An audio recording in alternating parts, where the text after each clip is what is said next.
जय हिंद प्यारे साथियों, कैसे हो आप सभी। उम्मीद करता हूँ बहुत ही बढ़िया होगे और दोस्तों अपनी तैयारी को भी अच्छे तरीके से कर रहे होगे। जैसा कि दोस्तों आपको बता, जो आपकी इंडियन आर्मी की परीक्षा है वो आपकी दोस्तों अब 30 जून से शुरू होने जा रही हैं। तो दोस्तों अब आपके पास ज़्यादा टाइम नहीं है, इसीलिए दोस्तों आप ज़्यादा से ज़्यादा अपना रिवीजन और अपने मॉक टेस्ट पर ध्यान दें। तो दोस्तों मैं आपको इस वीडियो में आज इंडियन आर्मी से संबंधित टॉप 30 प्रश्न कराने वाला हूं। अगर दोस्तों आप बाकी इंडियन आर्मी की तैयारी करते हो तो इन 30 प्रश्न में से किन्हीं 15 प्रश्न के सही जवाब देकर हमें कमेंट में ज़रूर बताएं। तो चलिए दोस्तों बिना किसी देरी के वीडियो को स्टार्ट करते हैं।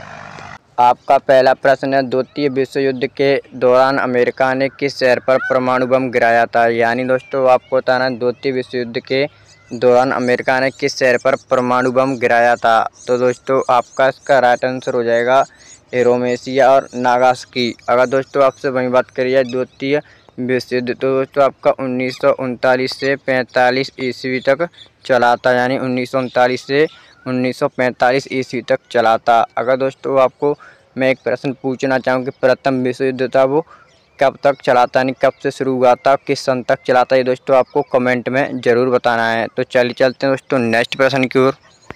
आपका अगला प्रश्न है, प्रथम विश्व युद्ध में अमेरिका ने किस वर्ष भाग लिया या शामिल हुआ था। यानी दोस्तों आपको बताना जो अमेरिका था वो पहले विश्व युद्ध में कब शामिल हुआ था। तो दोस्तों आपका इसका राइट आंसर होगा वर्ष 1915 ईस्वी में अमेरिका ने प्रथम विश्व युद्ध में भाग लिया था। तो चलिए चलते हैं दोस्तों नेक्स्ट प्रश्न की ओर। ये दोस्तों आपको जितने भी प्रश्न दिख रहे हैं वो सारे प्रश्न हैं दोस्तों मैंने आपको प्रीवियस ईयर प्रश्न के आधार पर ही करा रहा हूँ, क्योंकि दोस्तों मैंने इंडियन आर्मी का जो मॉक लगाता हूँ उसी में तो मैं आपके लिए ये प्रश्न तैयार करता हूँ। तो आपका अगला प्रश्न है, विश्व में आर्थिक महामंदी की घटना कब उत्पन्न हुई। यानी दोस्तों आपको बताना विश्व में आर्थिक महामंदी की घटना है वो कब उत्पन्न हुई थी। तो दोस्तों आपका इसका राइट आंसर हो जाएगा वर्ष 1929 से वर्ष 1930 ईस्वी तक ये आपकी महामंदी चली थी। तो चलिए चलते हैं दोस्तों नेक्स्ट प्रश्न की ओर। आपका अगला प्रश्न है, ईरान के सम्राट नादिर शाह ने दिल्ली पर आक्रमण कब किया। तो दोस्तों आपका इसका राइट आंसर हो जाएगा 1739 ईस्वी में सर्वप्रथम दोस्तों नादिर शाह था, उसने भारत की यानी राजधानी दोस्तों ये जो अब बनी है उस टाइम दोस्तों दिल्ली पर आक्रमण किया था। और उस टाइम दोस्तों भारत का शासक कौन था। तो दोस्तों उस टाइम भारत का शासक था मोहम्मद शाह।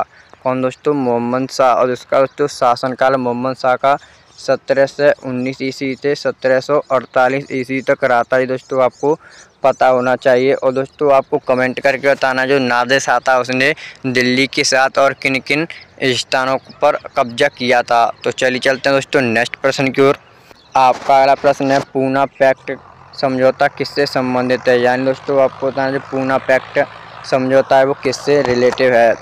तो दोस्तों आपका इसका राइट आंसर हो जाएगा दलित वर्गों से। यानी दोस्तों जो आपका पूना पैक्ट है वो आपका दोस्तों 1932 ईस्वी में हुआ था। दोस्तों 24 सितंबर 1932 ईस्वी को। और ये दोस्तों आपका दलित वर्गों से संबंधित है। और दोस्तों किस किस के मध्य हुआ था। तो ये दोस्तों आपका राव अम्बेडकर और महात्मा गांधी जी के बीच हुआ था। जब उस टाइम दोस्तों महात्मा गांधी जी पूना के यरवदा जेल में थे। और दोस्तों वहीं पर जो भीमराव अम्बेडकर हैं वो इनसे हस्ताक्षर करवाने के लिए गए थे, क्योंकि दोस्तों उस टाइम आपको पता होगा जो दलित वर्ग था उन्हें अछूत कहा जाता था। क्या दोस्तों, अछूत कहा जाता था।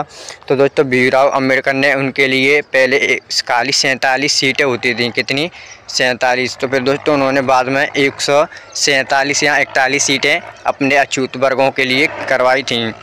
तो चलिए चलते हैं दोस्तों नेक्स्ट प्रश्न की ओर। आपका अगला प्रश्न है, श्वेत क्रांति का संबंध किस क्षेत्र से है। यानी दोस्तों आपको बताना जो आपकी श्वेत क्रांति है उसका संबंध किस क्षेत्र से है।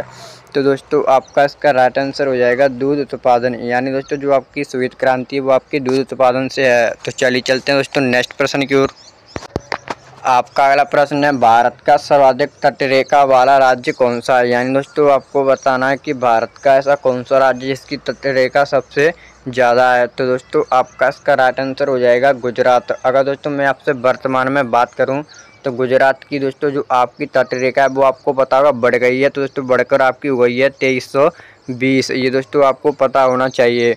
और दोस्तों आपको कमेंट करके बताना जो गुजरात की तटरेखा थी पहले कितनी थी। और दोस्तों भारत की आपको कुल बॉर्डर सीमा बतानी है कि वर्तमान में कितनी है। ये दोस्तों 2 प्रश्न आपको कमेंट में बताने हैं। अगर दोस्तों बाकी आप किसी सरकारी एग्जाम की तैयारी कर रहे हो तो आप इन प्रश्नों को आसानी से बता सकते हो। अगर दोस्तों मैं आपसे बात करूं सबसे छोटी, तो दोस्तों आपको पता होगा सबसे छोटी आपकी गोवा की है, वो कितनी है दोस्तों आपकी 106। कितनी है दोस्तों 106 आपकी। अगर दोस्तों मैं आपसे बात करूं कि जो भारत के स्थलीय राज्य हैं वो कितने हैं, यानी दोस्तों आपको बताना है भारत के तटीय राज्यों की संख्या कितनी है। तो दोस्तों आपको पता होना चाहिए भारत के तटीय राज्यों की संख्या आपकी वर्तमान में 9 है। कितनी दोस्तों 9 हैं। अगर दोस्तों भारत के आपसे स्थलीय देशों की बात करूं तो कितने हैं, तो दोस्तों आपको पता होना चाहिए स्थलीय आपकी जो देश हैं वो दोस्तों आपके 7 हैं। कितने हैं 7 स्थलीय हैं और 2 आपके जलीय हैं। क्योंकि दोस्तों ये प्रश्न आपसे पूछने के लिए आता है कि इनमें से कौन सा देश है जो भारत का स्थलीय सदस्य या स्थलीय सीमा साझा करने वाला देश नहीं है। तो दोस्तों आप आसानी से बता सकते हैं अगर आपको पता हो तो चलिए चलते हैं दोस्तों नेक्स्ट प्रश्न की ओर।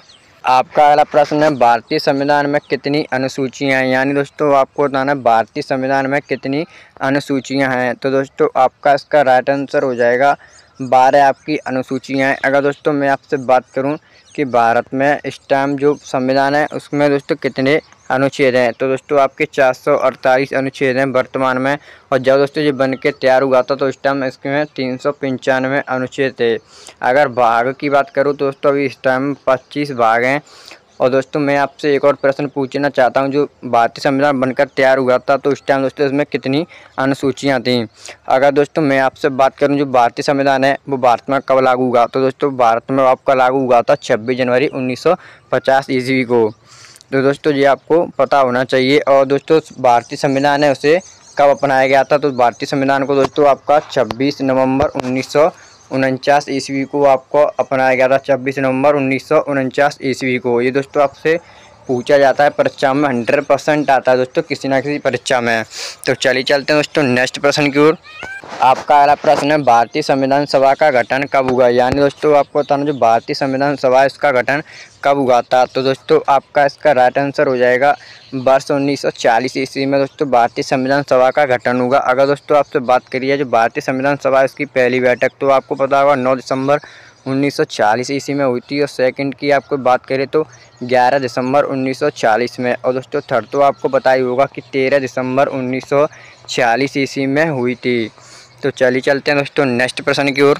आपका अगला प्रश्न है संविधान सभा की प्रथम बैठक कब हुई, यानी दोस्तों आपको बताना संविधान सभा की प्रथम बैठक। तो दोस्तों आपका इसका राइट आंसर हो जाएगा 9 दिसंबर 1940 ईस्वी में आपकी संविधान सभा की प्रथम बैठक हुई थी। तो चलिए चलते हैं दोस्तों नेक्स्ट प्रश्न की ओर।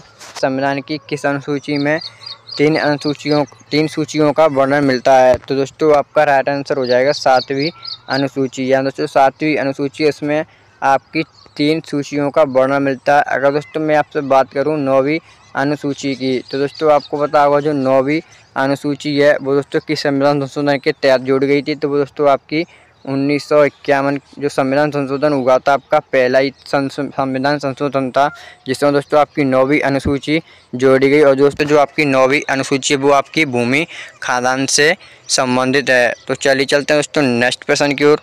आपका अगला प्रश्न है संविधान की किस अनुसूची में 22 भाषाओं का मेंशन किया गया है। दोस्तों आपको बताना है कि भारतीय संविधान की किस अनुसूची में 22 भाषाओं का वर्णन मिलता है। तो आपका राइट आंसर हो जाएगा दोस्तों 8वीं अनुसूची। यानी दोस्तों 8वीं अनुसूची में आपको 22 भाषाओं का वर्णन मिलेगा। अगर दोस्तों 22 भाषाओं में से आपकी हिंदी की बात करूं तो उसको दोस्तों अगर पूछा जाता है परीक्षा में किसे राजभाषा का दर्जा कब दिया गया था, तो दोस्तों आपको पता होना चाहिए 14 सितंबर 1949 ईस्वी को उसे राजभाषा का दर्जा दिया गया था। और दोस्तों आपका विश्व हिंदी दिवस है वो आपको पता होना चाहिए 10 जनवरी को मनाया जाता है। अगर दोस्तों आपसे बात करूं राष्ट्रीय हिंदी दिवस तो आपको पता होगा वो आपका दोस्तों 14 सितंबर को मनाया जाता है। तो चलिए चलते हैं दोस्तों नेक्स्ट प्रश्न की ओर।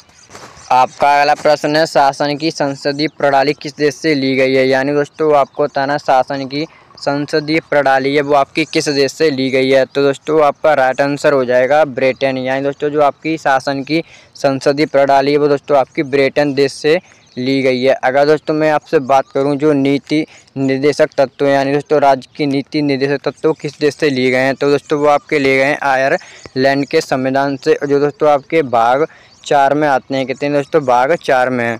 तो चलिए चलते हैं दोस्तों नेक्स्ट प्रश्न की ओर।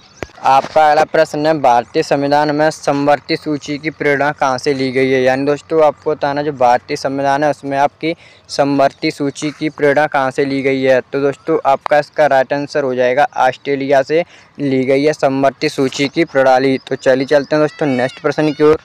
आपका अगला प्रश्न है, राज्य के नीति निर्देशक तत्व किस देश से ली गई हैं। दोस्तों आपको बताना, जो राज्य के नीति निर्देशक तत्व हैं वो किस देश के संविधान से लिए गए हैं। तो आपका राइट आंसर हो जाएगा दोस्तों आयरलैंड के संविधान से। जो दोस्तों मैंने अभी आपको पिछले जो प्रश्न था उसमें आपको बता दिया कि कितने भाग में आते हैं और किस देश के संविधान से लिए गए हैं। तो चलिए चलते हैं दोस्तों नेक्स्ट प्रश्न की ओर।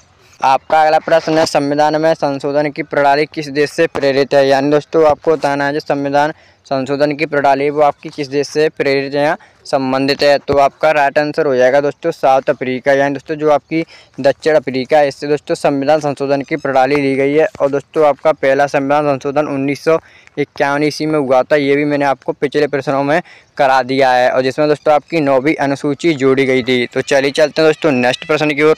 आपका अगला प्रश्न है, भारतीय संविधान में एकल नागरिकता का प्रावधान किस देश से लिया गया। यानी दोस्तों आपको बताना, भारतीय संविधान में एकल नागरिकता का प्रावधान, तो आपका राइट आंसर हो जाएगा दोस्तों ब्रिटेन। यानी दोस्तों आपका भारतीय संविधान में एकल नागरिकता का जो प्रावधान है वो आपका ब्रिटेन से लिया गया है। तो चलिए चलते हैं दोस्तों नेक्स्ट प्रश्न की ओर। आपका अगला प्रश्न है, भारत के प्रथम उपराष्ट्रपति कौन थे। यानी दोस्तों आपको बताना, भारत के प्रथम उपराष्ट्रपति, तो दोस्तों आपका इसका राइट आंसर हो जाएगा डॉक्टर एस सर्वपल्ली राधाकृष्णन। यानी दोस्तों जो आपके डॉक्टर सर्वपल्ली राधाकृष्णन थे वो भारत के प्रथम उपराष्ट्रपति थे। और दोस्तों आपको पता होगा, इन्हीं के जो जन्मदिन है उनके रूप में दोस्तों आपका शिक्षक दिवस मनाया जाता है। कल दोस्तों 5 सितंबर को। अगर दोस्तों मैं आपसे बात करूँ भारत के प्रथम राष्ट्रपति, तो आपको पता होगा भारत के प्रथम राष्ट्रपति डॉक्टर राजेंद्र प्रसाद जी थे। तो चलिए चलते हैं दोस्तों नेक्स्ट प्रश्न की ओर। आपका अगला प्रश्न है, राज्यसभा के सदस्य का कार्यकाल होता है। यानी दोस्तों आपको बताना, जो राज्यसभा है उसके सदस्य का कार्यकाल कितना होता है। तो आपका राइट आंसर हो जाएगा दोस्तों 6 वर्ष। अगर दोस्तों आपसे बात करूँ लोकसभा, तो आपको पता होगा लोकसभा का जो सदस्य होते हैं उनका कार्यकाल 5 वर्ष तक का ही होता है। तो चलिए चलते हैं दोस्तों नेक्स्ट प्रश्न की ओर। आपका अगला प्रश्न है, भारत के संविधान को कब अंगीकृत किया गया। यानी दोस्तों आपको बताना, जो भारत का संविधान उसे कब अपनाया गया था। तो आपका राइट आंसर हो जाएगा दोस्तों 26 नवंबर 1949 ईस्वी को इसे अपनाया गया। और लागू की बात करें दोस्तों आपको पता होगा 26 जनवरी 1950 ईस्वी को उसे लागू किया गया था। तो चलिए चलते हैं दोस्तों नेक्स्ट प्रश्न की ओर।